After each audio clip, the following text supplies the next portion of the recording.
Yeah, a dangerous day ahead, it looks like, because those strong winds expected to return to Los Angeles County today, posing a new danger for the wildfires that have ravaged that area for a week now. Officials say the winds could reach up to 70 miles an hour, leading to explosive growth of the fire. This comes as the fires have burned through nearly 40,000 acres, destroying thousands of homes. The winds are expected to die down by Wednesday evening. That's still 2 full days away. Meanwhile, firefighters say they've made significant progress in battling the 2 largest wildfires in the area. The Eaton fire, 33% contained, while the Palisades fire is at 14% containment. The Hearst fire is 97% contained. Joining us now live from Pacific Palisades, a town that effectively has been wiped out, is NBC's Jay Gray. Jay, what are you seeing on the ground there today, and what do we expect for over the next couple of days?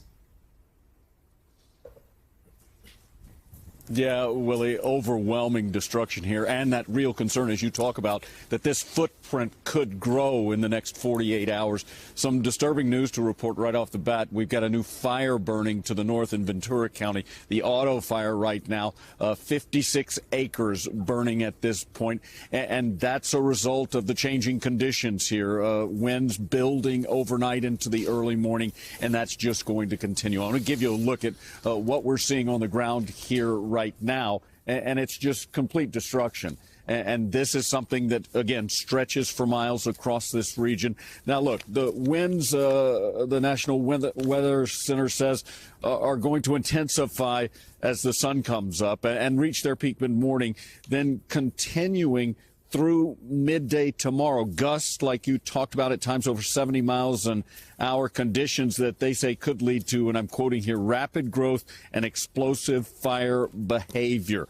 We have seen a number of smaller new brush fires sparked as a result of these winds, but there are mobile strike teams in place right now and really scattered across the region in strategic areas to rush in quickly, and they've done that to this point, handling some of those brush fires. But I think it's worth repeating, guys. We've got a new fire burning in Ventura County just to the north, 56 acres. They're calling it the Auto fire. And that's the kind of situation that is causing some real concern as we go into this 48-hour period. I would expect, and fire officials say they expect to see more evacuations, more areas put on standby and hold and ready to evacuate. And so all these areas have been living through these massive blazes and now on edge again. They can't get in and clean up any of this right now, not until the fires are contained. But they've got to worry about more flames, and that's going to be a tough go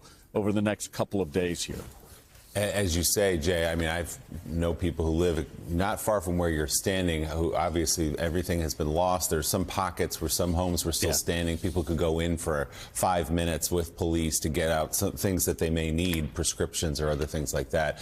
Right. I'm just curious, though, Jay, because it has been a couple of days of low winds. Firefighters feel like, as we reported, making some progress against the biggest of the fires. But are they ready for what's coming today and tomorrow, and how can they possibly be when we've learned that these winds can blow on a whim, one direction to the next, putting new areas under threat?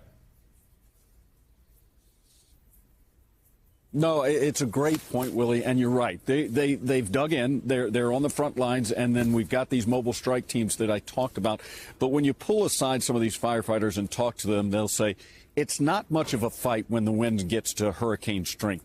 Then it's just an issue of trying to protect whatever you can and trying to rescue, trying to get people out of harm's way and move people out of the direction of these fires. The problem is we'll likely see these winds really picking up, according to the Weather Service, to the north and in areas where there is a lot of fuel left. You know, there's not a lot left to burn in places like this. But to the north, you've got that dry brush and undergrowth. You've got trees that are dried out. They haven't seen rain in quite some time. And so you've got that fuel that will fire embers that are sparked up by these winds and pushed across that area. So, yeah, they're ready. They're not going to give up the fight.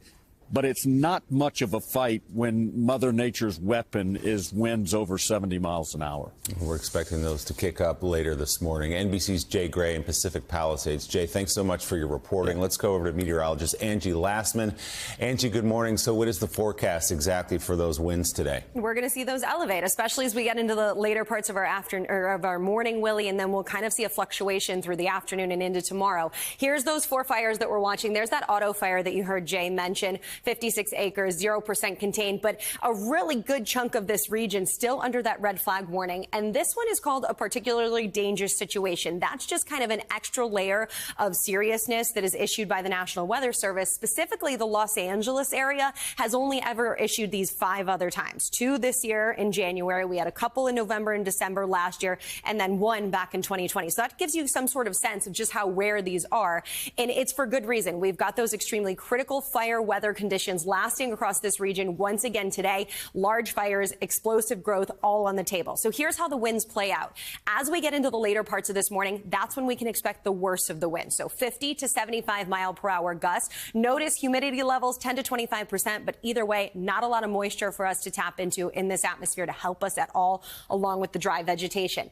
As we get into later this afternoon and evening, those come down slightly. I mean, we make some improvements, 40 to 55 mile per hour winds, but still, we're going to still see kind of an elevated gust situation. Even as we get into overnight tonight, those ramp back up. High end 65 miles per hour, especially in the higher elevations. You'll notice that, but even closer to the coast, 20, 30, 40 mile per hour winds.